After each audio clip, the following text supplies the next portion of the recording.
Alhamdulillahi Rabbil Alamin. Wassalatu wassalamu ala ashrafil anbiya'i wal mursalin wa ala alihi wa sahbihi ajma'in. Wa ashhadu an la ilaha illallah wahdahu la sharika lah. Wa ashhadu anna Muhammadan abduhu wa rasuluh. Ya ayyuhalladzina amanu taqullaha haqqa tuqatih wa la tamutunna illa wa antum muslimun. وقال النبي صلى الله عليه وسلم فإن أصدق الحديث كتاب الله وخير الهدي هدي محمد صلى الله عليه وسلم وشر الأمور محدثاتها وكل محدثة بدعة وكل بدعة ضلالة وكل ضلالة في النار.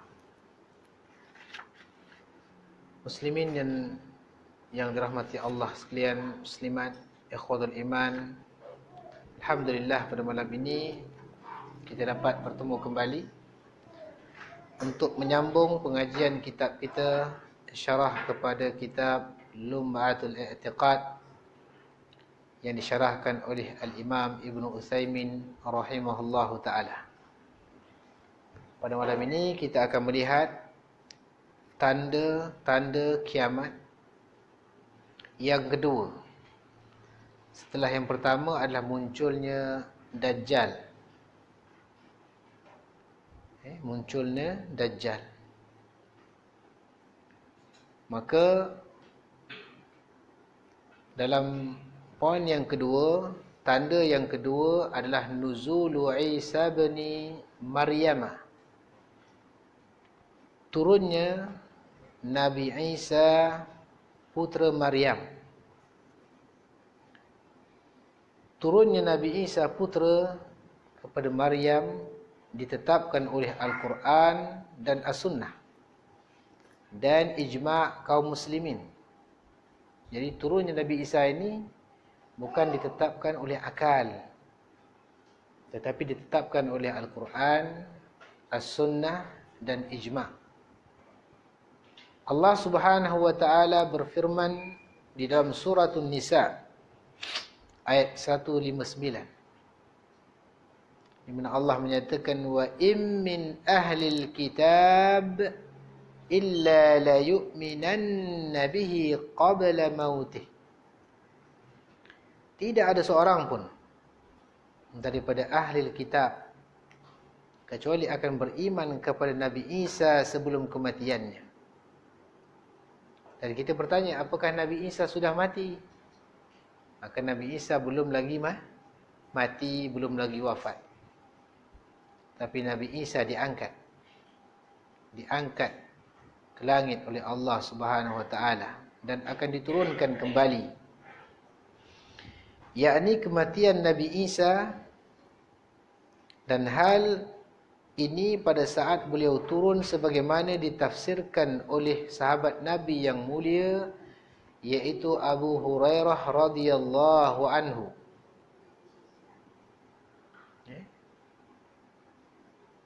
Dalam as-sunnah Nabi sallallahu alaihi wasallam bersabda, wallahi, demi Allah, la yanzilanna Isa bin Maryam hakaman wa adlan. Demi Allah, kata Nabi SAW, Isa putra Maryam benar-benar akan turun sebagai hakim yang adil. Dia akan turun kembali sebagai seorang hakim yang adil. Dan ini disebut dalam hadis muttafaqun alaih Al-Bukhari dan Imam Muslim. Al-Imam Ibn Utsaimin rahimahullah ta'ala menyatakan lagi bahawa, dan kaum muslimin telah berijma' bahawa Nabi Isa alaihi salam akan turun, beliau akan turun di Menara Putih. Ini disebut oleh Al-Manarah Al-Bayda, Menara Putih. Menara Putih di timur Damsyik, di timur Damaskus, di timur Dimashq. Bahasa Arab Dimashq. Bahasa kita kata Damsyik dulu. Bahasa Indonesia dikatakan Damaskus. Dia akan turun di sana nanti, di Menara Putih, di timur Damsyik ataupun Damaskus, dengan meletakkan tangannya ala ajnihati malakain, di atas sayap-sayap dua malaikat. Maka Nabi Isa alaihi salatu wassalam akan turun bukan dengan jet, helikopter, Airwolf dan sebagainya, tetapi dia akan turun dengan menggunakan malaikah, malakain, dua malaikat Allah Subhanahu wa taala dalam keadaan memegang sayap malaikat-malaikat itu. Ini yang dikhabarkan dalam beberapa buah riwayat dan diulang kembali oleh Al-Imam Ibn Utsaimin rahimahullahu ta'ala. Setiap orang kafir akan yang mencium bau nafasnya pasti mati dan nafasnya menjangkau jarak pandangan matanya. Masya Allah. Nafas Nabi Isa itu, dia punya hembusan perginya itu sejauh mata memandang. Kalau macam kita sekarang ni, pandangan kita lebih jauh daripada mata kita, daripada nafas kita.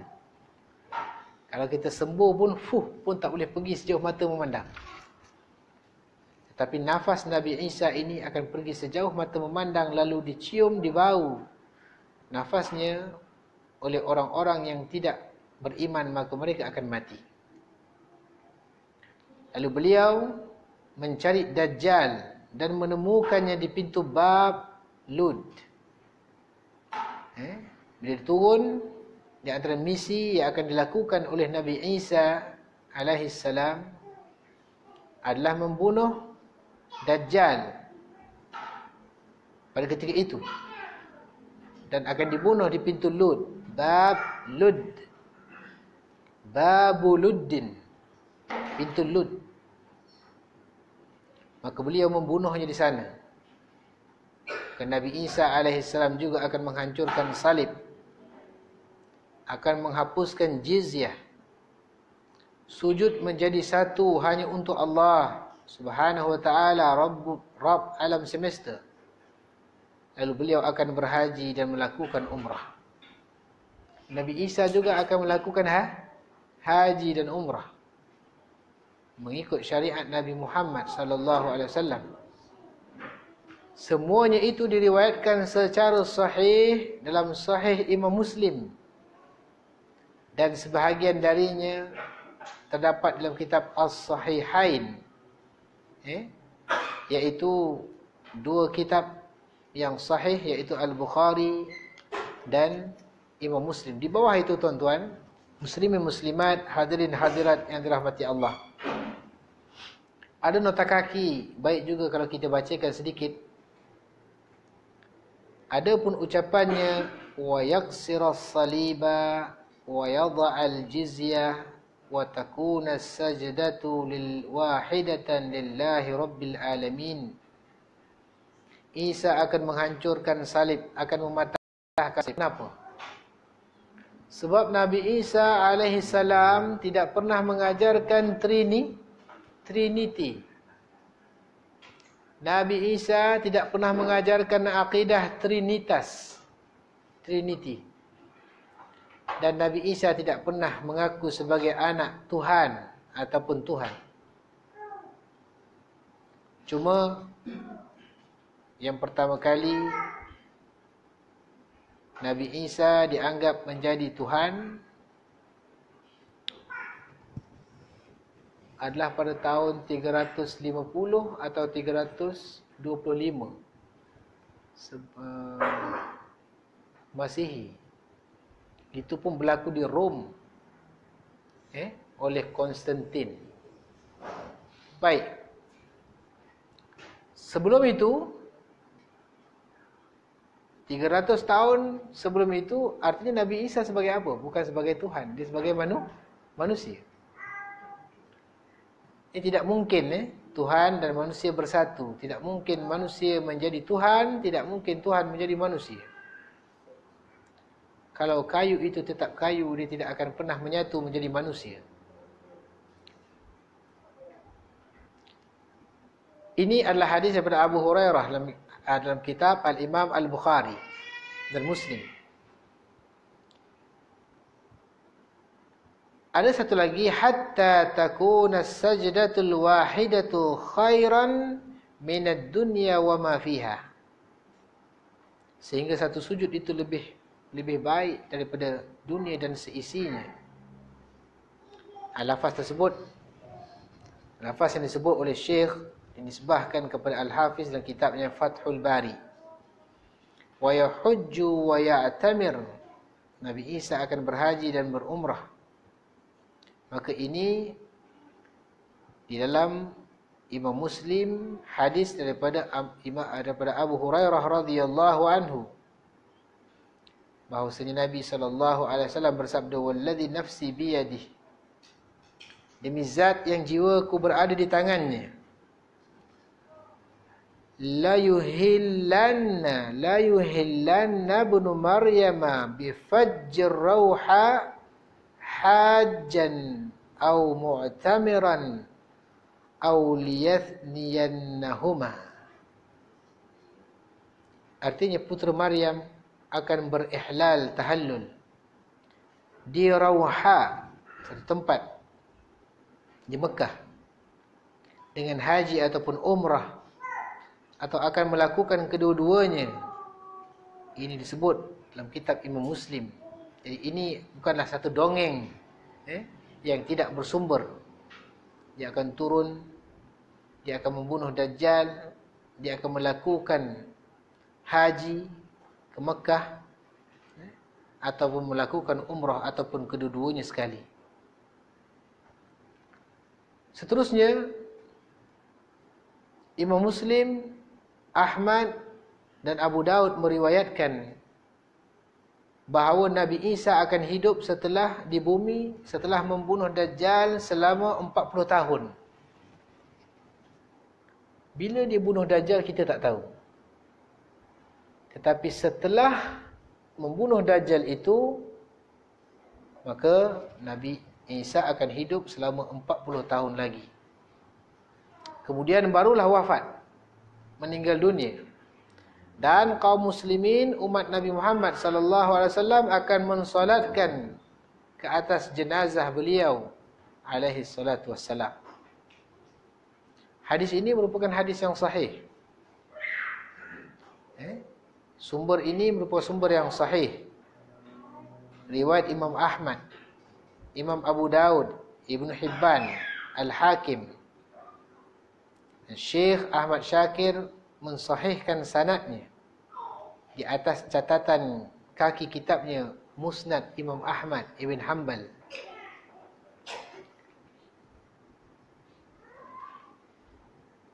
Al-Imam Al-Bukhari menyebutkan bahawa Nabi Isa akan dikuburkan bersama Nabi sallallahu alaihi wa alihi wasallam. Wallahu a'lam. Ada nota kaki di bawah tu, saya ingat kita kena baca juga. Al-Imam Al-Bukhari dalam Tarikh Al-Kabir, ini satu kitab Imam Al-Bukhari yang lain, At-Tarikh Al-Kabir. Dicerita bahawa Nabi Isa akan dikuburkan bersama Nabi.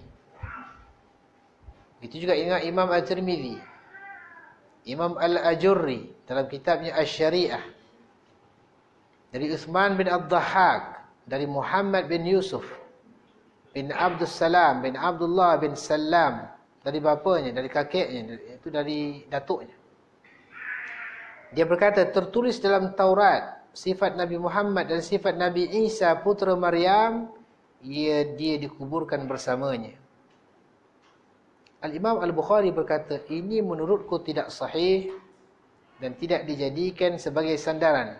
Tidak dapat dijadikan sebagai sandaran. Al-Imam At-Tirmidzi berkata pula, ini adalah hadis hasan gharib. Al-Imam Al-Haythami berkata dalam kitabnya, dalam sanadnya terdapat Uthman bin Ad-Dhahhak. Ibn Hibban menyatakannya siqah, namun Imam Abu Dawud menyatakan dia sebagai seorang yang dhaif. Al-Hafidh Ibn Hajar Al-Asqalani berkata dalam kitabnya Fathul Bari dari Aisyah radhiyallahu anha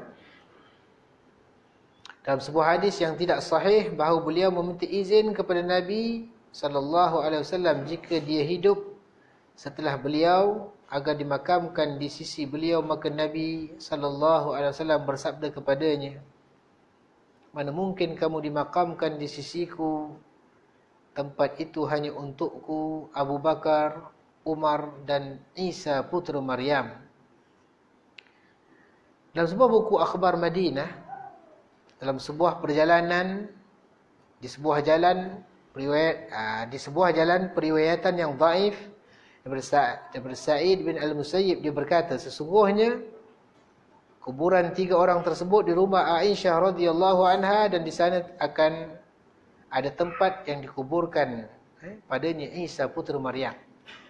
Tapi masalahnya sekarang ini bahawa riwayat-riwayat ini mendapat penentangan daripada para ulama hadis bahawa ia adalah tidak sahih menurut pendapat Al-Imam Al-Bukhari rahimahullahu ta'ala. Yang penting, yang pasti beliau akan wafat setelah 40 tahun kejadian pembunuhan Dajjal. Itu adalah zaman-zaman aman kan? Zaman-zaman aman. Adapun yang ketiga, di antara perbahasan asyratus sa'ah, iaitu tanda-tanda terjadinya kiamat, adalah Ya'juj wa Ma'juj. Ya'juj dan Ma'juj. Al-Imam Ibn Utsaimin mengatakan bahawa ini merupakan 2 nama ajam. Dia bukan nama Arab.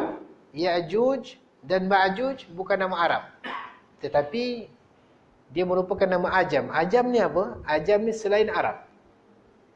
Melayu ajam, Cina ajam, India ajam, orang putih ajam, walaupun dia putih pun ajam juga. Jadi bezanya selain Arab, ajam, itu aja. Atau Arab yang berasal dari kata al-ma'ju. Jadi di sini ada khilaf. Ya'juj dan Ma'juj, apakah dia berasal daripada bahasa Arab ataupun tidak? Ada yang mengatakan dia bukan bahasa Arab, dia bahasa asing. Istilah ini istilah asing.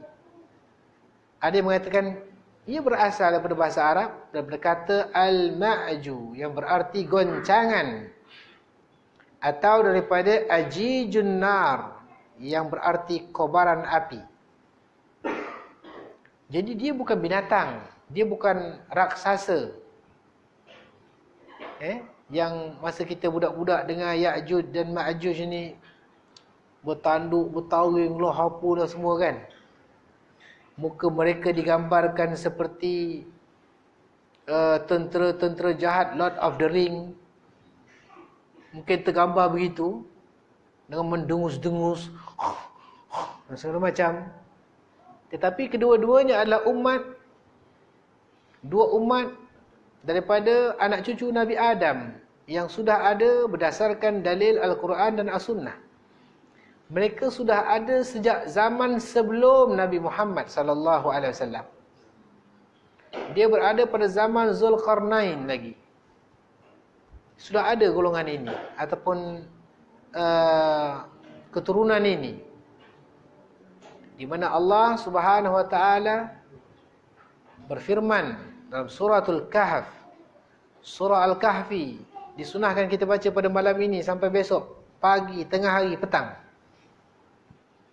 Pada ayat ke-93 sampailah ayat 94. Di mana Allah menceritakan tentang Zulkarnain dalam pengembaraannya. Hatta idza balagha bainas saddain, hingga apabila dia telah sampai, iaitu Zulkarnain. Zu artinya yang memiliki. Zu bukan nama orang, tetapi gelaran. Zu artinya yang mempunyai, yang memiliki. Al-qarn artinya tanduk. Al-qarnain, dua tanduk. Yang memiliki dua tanduk. Apakah manusia bertanduk? Tidak. Dia sebagai seorang panglima tentera, dia salah seorang panglima, salah seorang raja yang begitu terkenal, begitu hebat, yang beriman. Dan dia memakai zaman dulu-dulu punya, apa nama dia tu? Topi besi itu. Topi besi pahlawan yang mempunyai dua tanduk. Tak tahulah bagaimana bentuk tanduk itu. Apakah dia ke atas, ataupun tanduk itu berpusing-pusing, ataupun tanduk itu macam misal melenting. Wallahu ta'ala a'lam. Yang penting, topi besi yang dia pakai itu, sebagai tanda dia sebagai seorang pahlawan itu, ada dua tanduk. Itulah dikatakan Zulkarnain, yang mempunyai dua tanduk. Namanya tidak diceritakan oleh Allah dan Rasulnya Muhammad sallallahu alaihi wasallam. Nama tak ada. Baik. Hatta idza balagha bainas saddain, sehinggalah apabila dia sampai di antara dua buah gunung, wajada min dunihima qauman, dia mendapati di hadapan kedua bukit itu satu kaum, la yakaduna yafqahuna qawla, yang hampir-hampir tidak mengerti pembicaraan. Bahasa dia hampir-hampir tak boleh difahami. Kaum itu. Qalu ya dzal qarnain, maka mereka berkata, ya dzal qarnain, wahai Dzulqarnain, wahai yang mempunyai topi ada tanduk dua. Macam tu. Inna Ya'juja wa Ma'juja, sesungguhnya Ya'juj dan Ma'juj mufsiduna fil ardi, melakukan, membuat kerosakan di atas muka bumi Allah ini. Fahal naj'alu laka kharjan ala an taj'ala bainana wa bainahum sadda, maka bolehkah kalau kami memberikan upah, bahasa mudahnya, memberikan sedikit pembayaran khusus kepadamu, supaya kamu tolong buatkan dinding di antara kami dan mereka. Ini disebut dalam suratul Kahf. Tentang kewujudan Ya'juj dan Ma'juj. Anak cucu Ya'juj dan Ma'juj yang dulu itu akan keluar balik. Akan keluar balik. Pada saat hampir kiamat nanti. Nabi SAW bersabda, Yaqulullahu ya yaumal qiyamah, Allah berfirman pada hari kiamat. Ini hadis qudsi.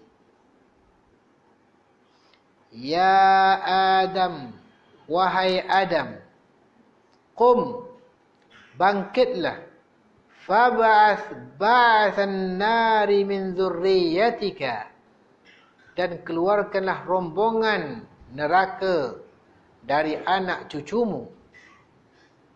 Sampailah Nabi SAW bersabda, Abshiru fa inna minkum wahidan wa min Ya'juja alfa. Nabi kata, berbahagialah kalian, kerana dari kalian hanya satu, sedangkan daripada Ya'juj, Ma'juj 1000 orang. Diriwayatkan dalam kitab As-Sahihain. Di bawah itu diterangkan lafaz-lafaz hadis tersebut. Keluarnya mereka yang merupakan tanda kiamat belum terjadi saat ini. Jadi belum ada lagi Dajjal yang keluar. Dajjal yang betul-betul Dajjal itu belum keluar. Nabi Isa belum turun. dan juga Ya'juj dan Ma'juj juga belum keluar lagi. Belum ada. Namun tanda-tanda awal, kata Al-Imam Ibn Utsaimin, sudah terjadi di zaman Nabi sallallahu alaihi wasallam. Muqaddimah dia. Terdapat hadis yang sabit dalam kitab As-Sahihain di mana Nabi sallallahu alaihi wasallam bersabda. Apa kata Nabi dalam hadis Imam Al-Bukhari dan Muslim ini? Nabi kata, "Futihal yaum min radmi Ya'juj wa Ma'juj mithlu hadhihi." Hari ini, kata Nabi SAW kepada para sahabat, satu hari Nabi kata, tembok penghalang antara Ya'juj dan Ma'juj kepada dunia ini telah berhasil dibuka seperti ini, kata Nabi SAW. Wa halaqa bi isba'ihi al-ibham wallati taliha. Lalu Nabi melingkarkan ibu jarinya dan jari telunjuknya. Nabi kata, dah besar ni dah terbuka dah. Itu pada zaman Nabi. Dah besar ni terbuka dah. Dia dah boleh tengok dah. Bukan nak keluar, nak masuk. Nak pecahkan lagi. Akan tetapi keluarnya mereka ditetapkan oleh Al-Quran dan As-Sunnah.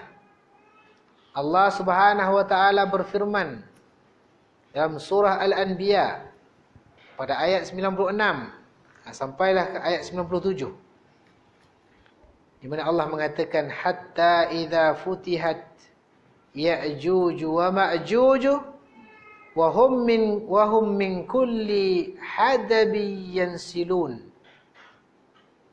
waqtaraba al-wa'dul haqq. Hingga apabila dibukakan tembok Ya'juj dan Ma'juj dan mereka turun dengan begitu cepat dari seluruh tempat yang tinggi. Bayangkan, dia turun begitu. Begitu ramai, begitu banyak. Kita tidak tahulah berapalah jumlah mereka yang dihalang, yang hidup di belakang tembok itu. Dan telah dekatlah kedatangan janji yang benar. Ini kata-kata Allah Subhanahu wa ta'ala. Nabi SAW dalam riwayat Imam Muslim, Nabi menyebutkan bahawa innaha lan taqumas sa'ah. Nabi kata sesungguhnya tidak akan terjadi kiamat hatta tarau qablaha 10 ayat, sebelum kamu menyaksikan 10 tanda. Tidak akan jadi kiamat sebelum disaksikan kejadian 10 tanda ini.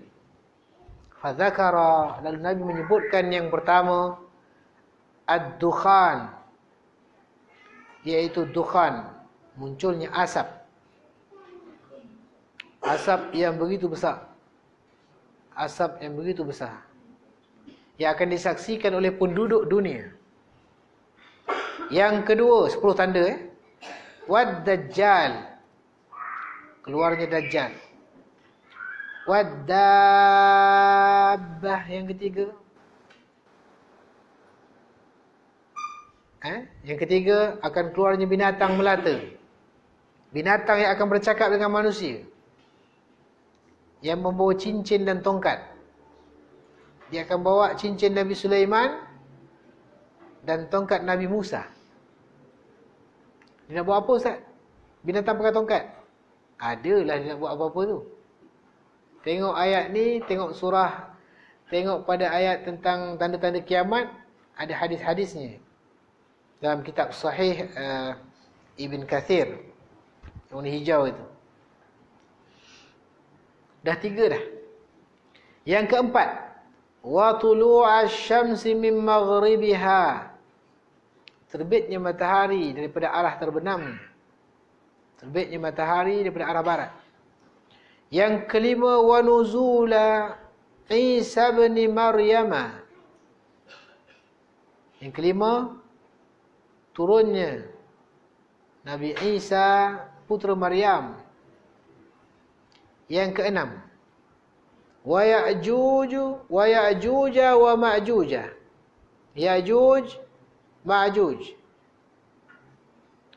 Kemudian kata Nabi SAW, wa thalathata khusufin, dan akan berlaku 3 kali kes peristiwa besar orang ditelan bumi. Apa nama dia? Bumi apa? Tanah jerlus. Macam tu. Kalau bukit, tanah guntuh. Jadi bumi ni tenggelam. Berlakunya 3 penenggelaman. Ini darat. 3 kali. Yang pertama kata Nabi SAW, khasfun bil masyriqi, iaitu penenggelaman bumi di arah masyrik. Masyrik mana masyrik? Timur. Itu besar-besaran punya. Bumi itu. Apa kita kata tadi? Tenggelam. Tanah tu termasuk dalam bumi.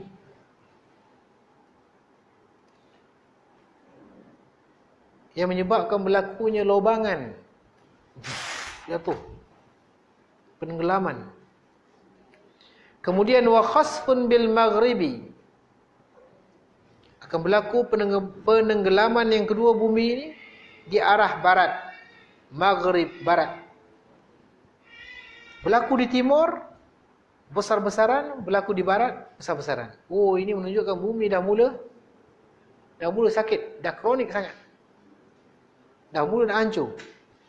Wa khasfun bi jaziratil arabi, yang ketiga akan berlakulah penenggelaman bumi itu, kasus ditelan bumi di jazirah Arab. Itu yang ke-9.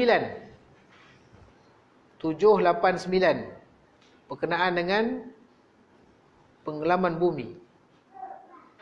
Wa akhiru dzalika, dan yang ke-10 yang terakhir, narun takhruju minal yamani, satu api besar yang akan keluar daripada negara Yaman. Oh, alhamdulillah, saya baik dah balik. Baik dah balik. Alhamdulillah.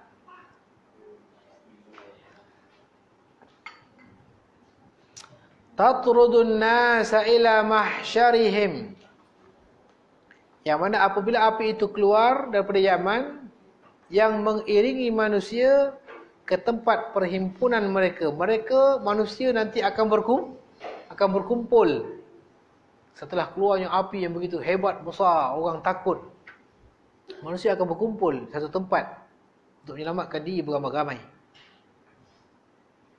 Baik, ini semuanya disebut dalam kitab Imam Muslim dalam hadis. Ini bukan cerita-cerita rekaan, dongeng-dongeng. Tak, benda ni akan terjadi.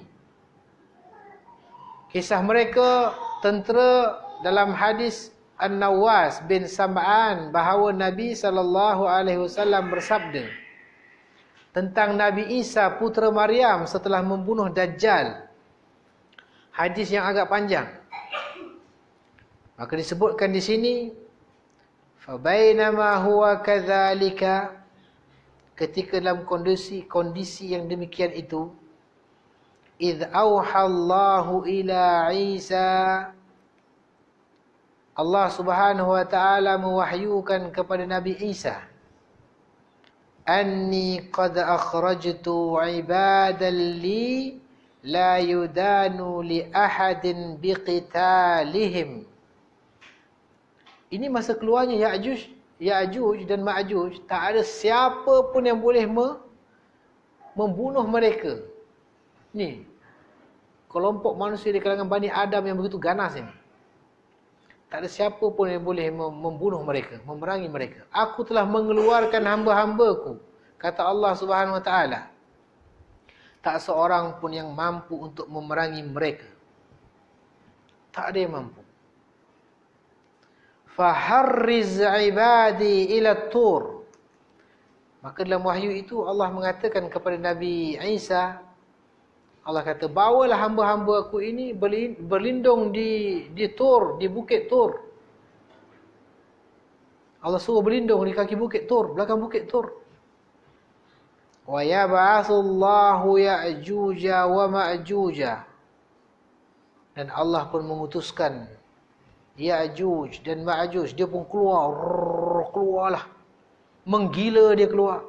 Wa hum min kulli hadabin yansilun. Dan dia akan keluar mengalir daripada segala penjuru. Keluar dari tempat-tempat yang tinggi, keluar apa semua. Fayamurru awailuhum ala buhairati Tabariyah.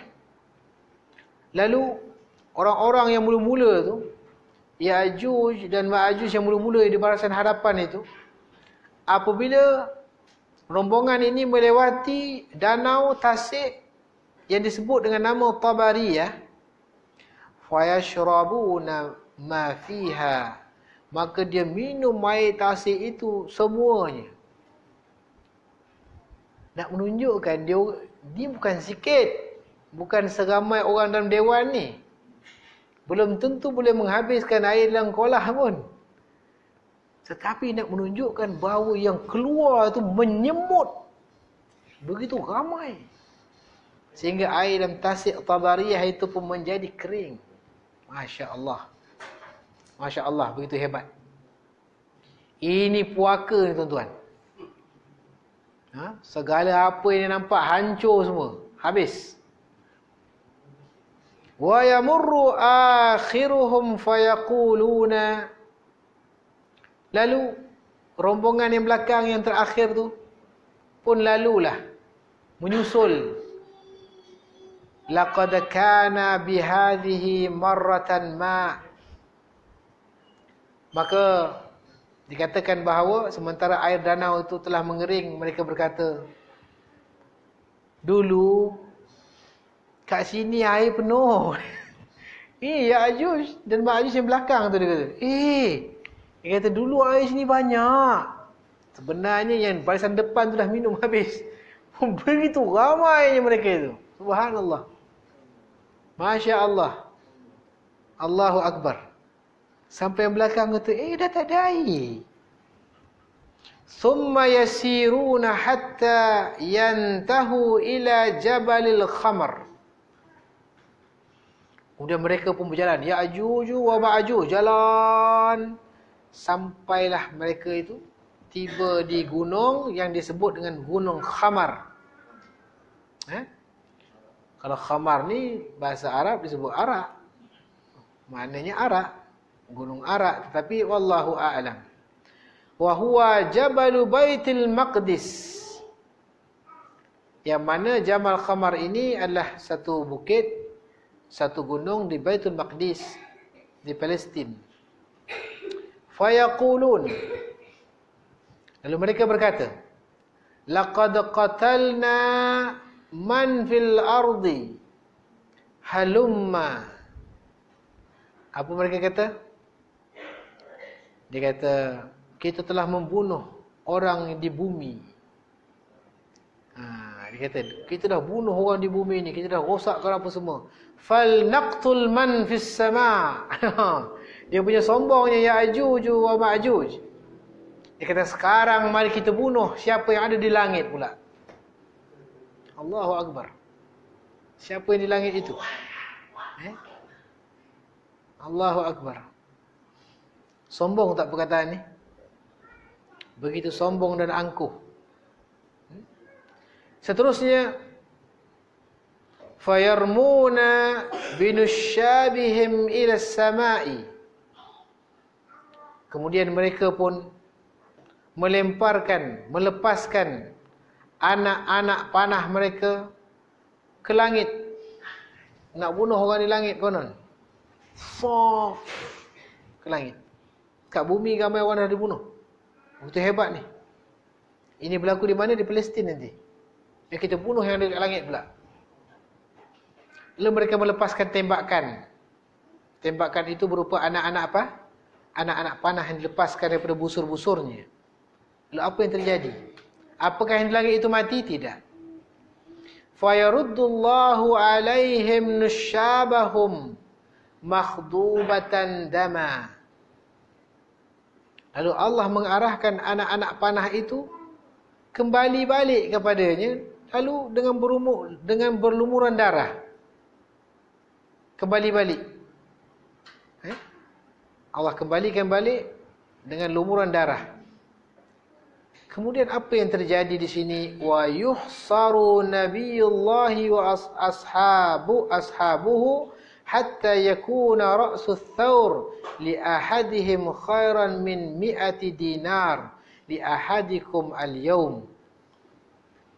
Nabi Isa dan teman-temannya dikepung sehingga kepala sapi bagi mereka lebih berharga daripada 100 dinar milik kalian pada hari ini.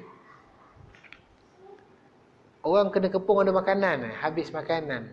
Sampai kepada lembu itu pun harganya naik. Melonjak.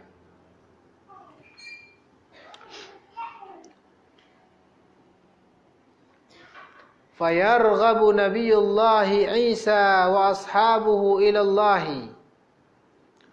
Lalu apa yang terjadi? Lalu Nabi Isa dan kawan-kawannya, para sahabatnya berdoa kepada Allah Subhanahu wa taala. Fayursilullahu alaihim an-naghaf fi riqabihim. Lalu Allah mengabulkan permintaan itu. Allah mengirimkan ulat di leher mereka, penyakit. Tidak ada yang mampu untuk membunuh Ya'juj dan Ma'juj, melainkan Allah Subhanahu wa taala setelah doa Nabi Isa dan kawan-kawan sahabat-sahabat. Leher-leher mereka itu diutuskan oleh Allah ulat. Ada yang mengatakan macam-macam lah, bakteria, virus, sebagainya. Lalu apa yang terjadi kemudian? Kemudiannya thumma yahbitu nabiyullahi, kemudian fayusbihuna farsa kamauti nafsin wahidah. Kemudian mereka mati secara bergelimpangan, mati serentak, mati. Bayangkan manusia, anak Adam yang begitu ramai, Ya'juj wa Ma'juj ini mati. Yang begitu ramai ini mati serentak. Yang kita kadang-kadang nak uruskan satu jenazah pun payah. Satu kampung nak urus satu jenazah tu pun payah. Ada kejadian satu kampung 2 jenazah meninggal. 2 jenazah memang meninggal. Orang meninggal 2 orang. Satu lelaki, satu perempuan. Urusan sampai tengah hari tak habis, sampai petang tak habis. 2 orang saja yang meninggal. Bayangkan tuan-tuan, bukan 10,000, bukan 100,000, lebih lagi meninggal serentak. Bagaimanalah keadaan bangkainya itu? Bagaimanalah keadaan busuknya itu, bangkainya itu?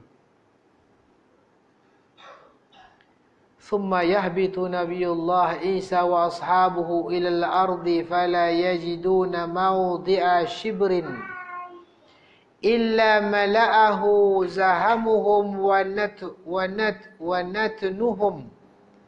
Kemudian Nabi Isa dan kawan-kawannya turun ke bumi, turun balik. Saya berlindung di Gunung Tur tadi, turun. Maka tidak ada sejengkal tempat pun di bumi kecuali dipenuhi oleh jenazah-jenazah, bangkai-bangkai dan bau busuk Ya'juj wa Ma'juj. Tak ada sejengkal pun. Semua dipenuhi oleh bangkai-bangkai Ya'juj dan Ma'juj ini. Nak buat macam mana ni, ya Allah, susahnya. Itu adalah ujian kepada Nabi Isa nanti di sana, pada waktu itu. Fayursilullahu tayran ka'anaqil bukhti. Lalu Allah Subhanahu wa taala mengirimkan burung-burung.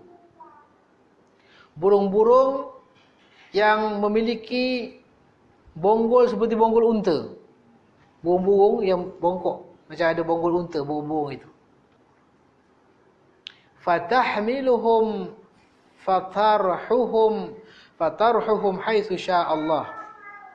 Lalu burung-burung inilah yang akan bawa mayat-mayat ini, membuangkan ke satu tempat yang ditentukan oleh Allah Subhanahu Wa Taala, tidak diceritakan oleh Nabi sallallahu alaihi wasallam. Burung-burung inilah yang akan membersihkan jenazah-jenazah. Bukan Nabi Isa dah mengikut je, tak mampu ketika itu, tidak mampu. Begitulah yang terjadi, yang diceritakan oleh Nabi sallallahu alaihi wasallam tentang Ya'juj dan Ma'juj keluar dan matinya mereka nanti. Cerita yang tak boleh kita tolak, yang perlu kita imani, tetapi masih lagi belum terjadi. Kemudian seterusnya muncul pula yang keempat, yang dikatakan dabbah. Khurujud dabbah, keluarnya binatang melata. Maka di sini Al-Imam Ibn Utsaimin mengatakan bahawa ad-dabbah berarti apapun yang melata di atas muka bumi Allah ini.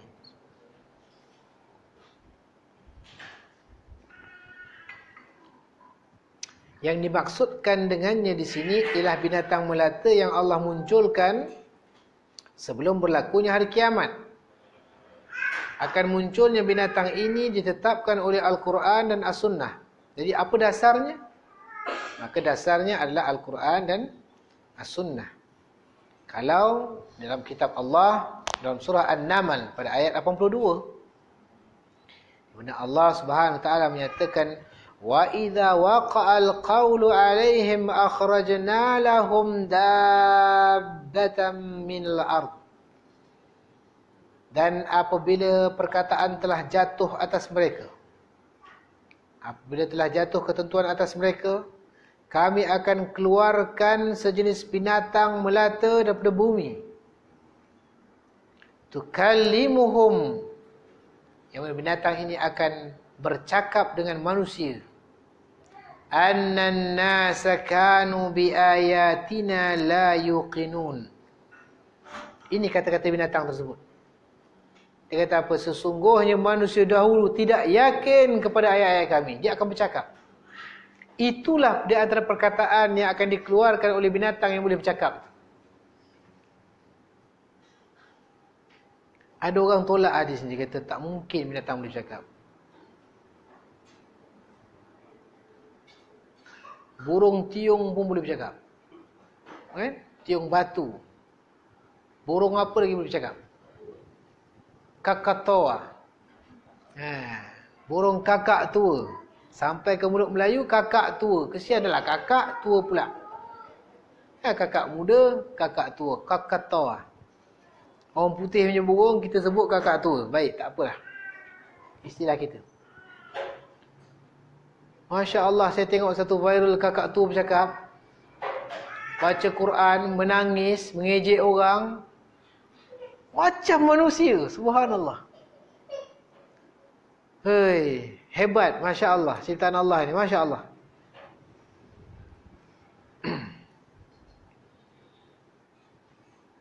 Apa kata binatang ni? Dia kata apa? Annan nasa kanu bi ayatina la yuqinun. Manusia ketika itu tak tahulah bagaimana keadaan dia. Bila tengok ada satu binatang boleh bercakap. Binatang yang besar, dan Nabi SAW bersabda, innaha lan taqumas sa'ah hatta taraw qablaha ashru ayat fa dzakara minha dabbah. Kiamat tidak akan terjadi, kata Nabi tadi, sebelum kamu menyaksikan 10 tanda besar ni. Lalu Nabi menyebutkan di antaranya adalah munculnya binatang yang boleh bercakap. Di dalam Al-Quran dan As-Sunnah tidak terdapat keterangan yang sahih terkait dengan tempat keluarnya binatang ini. Di mana dia keluar, tak tahu. Dan ciri-cirinya bagaimana. Akan tetapi, ada beberapa hadis yang menjelaskannya, namun kesahihannya perlu dikaji semula. Kata Al-Imam Ibn Utsaimin, dia kata kena dikaji semula. Zahir Al-Quran menunjukkan bahawa ia adalah binatang melata yang memberi peringatan kepada manusia dekatnya siksa dan kehancuran. Wallahu a'lam. Adapun tanda-tanda terakhir daripada asyratus saah yang kita lalui ini adalah terbitnya matahari daripada arah barat. Terbitnya matahari daripada arah barat. Tulu'u syams min maghribiha. Terbitnya matahari ini dari barat ditetapkan oleh Al-Quran dan As-Sunnah. Ini bukan daripada akal-akalan, tetapi daripada Al-Quran dan As-Sunnah. Allah Subhanahu wa taala berfirman dalam suratul An'am 158 tadi, "Yauma ya'ti ba'du ayati rabbika la yanfa'u nafsan imanuha lam takun amanat min qablu aw kasabat fi imaniha khaira." Pada hari datangnya ayat Allah, ayat Tuhanmu, tidaklah bermanfaat lagi iman seseorang bagi dirinya sendiri yang belum beriman sebelum itu, atau dia belum mengusahakan kebaikan dalam masa iman. Bila datang ayat-ayat Allah, tanda-tanda besar Allah ini, di antaranya adalah terbitnya matahari daripada arah barat, maka iman seseorang yang belum beriman tidak akan bermanfaat. Sebab apabila terjadinya kejadian yang sangat menggemparkan dunia suatu hari nanti, manusia akan terperanjat buruk. Biasanya matahari terbit daripada Jepun, tiba-tiba matahari terbit daripada arah tempat dia terbenam, maka baru nak bertaubat, baru nak mengucap, maka di situ tidak akan lagi bermanfaat untuk mereka. Pintu taubat sudah pun ditutup. Pintu taubat ditutup apabila matahari terbit daripada arah barat, apabila kita punya roh, nyawa kita sampai ke kerongkong halkum kita. Masa itu tidak ada lagi taubat, tidak ada lagi orang kata apa, diterima taubat dan diterima keislaman ataupun keimanan seseorang itu. Jadi sehinggalah matahari terbit daripada arah barat. Faiza tala'at, apabila ia telah terbit, wa ra'ahan nasu amana man 'alaiha fadzalika hinu. Maka jika ia sudah terbit daripada arah barat tadi, orang terperanjat, maka orang-orang pun masih di atas bumi pun beriman, yang masih hidup pun beriman. Tetapi kata Allah Subhanahu wa taala, la yanfa'u nafsan, yang belum beriman sebelum itu ataupun dia belum mengusahakan kebaikan dalam masa imannya. Wallahu a'lam. Jadi ini di antara apa yang kita dapat baca untuk hari inilah. InsyaAllah kita akan sambung nanti untuk fitnah kubur pada pertemuan yang akan datang. Tapi untuk pertemuan yang akan datang, kita akan bawa kitab Jami' al-Ulum, kan? Jawami'ul Ulum al-Hikam. Cuma minggu pertama dan kedua sahaja kita akan bacakan kitab ini. Minggu ketiga dan keempat, hari Khamis, kita akan pergi kepada Jawami' al-Ulum, Jami' al-Ulum al-Hikam, insya-Allah. Iaitu syarah kepada 40 hadis, syarah kepada hadis 40 Imam An-Nawawi rahimahullah ta'ala. Jadi kalau ada apa-apa yang hendak dikongsikan, saya bukalah. Kalau tak ada, alhamdulillah, syukur. Ya. Dia ingin membunuh penduduk langit lah. Siapa yang ada di langit. Tapi akhirnya tidak.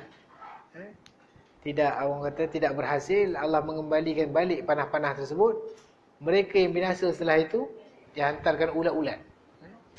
Apakah anak-anak panah itu mengenai mereka sendiri? Boleh jadi, wallahu ta'ala a'lam. Wallahu a'lam. Tapi daripada apa yang kita belajar ini menunjukkan bahawa Ya'juj dan Ma'juj ini merupakan satu kaum yang begitu bongkak, sombong, takabbur. Akhirnya dibinasakan oleh Allah Subhanahu wa ta'ala. Wallahu a'lam.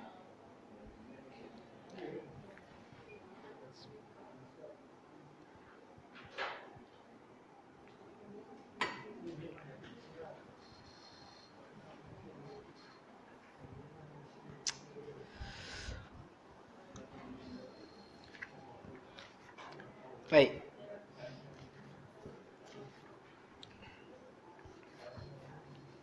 Kalau tak ada, rasa cukup sampai sini untuk hari ini bacaan kita. Jadi kita tawakuf dulu insya-Allah dengan membacakan tasbih kafarah. Subhanakallahumma wa bihamdik, asyhadu an la ilaha illa anta, astaghfiruka wa atubu ilaik. Wa sallallahu ala nabiyyina Muhammadin wa ala alihi wasallam. Walhamdulillahi rabbil alamin. Barakallahu fikum wa jazakumullahu khairan.